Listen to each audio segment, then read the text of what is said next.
Me entristece mucho ver a mi Colombia herida, dividida, ver a unas personas que están enfermas, llenas de odio, de resentimiento, que insultan al otro, que lo agreden simplemente por pensar diferente.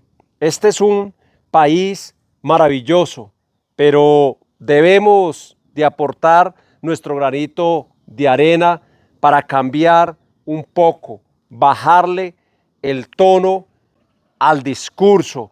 Pienso que nos hace falta dialogar más y agredirnos menos.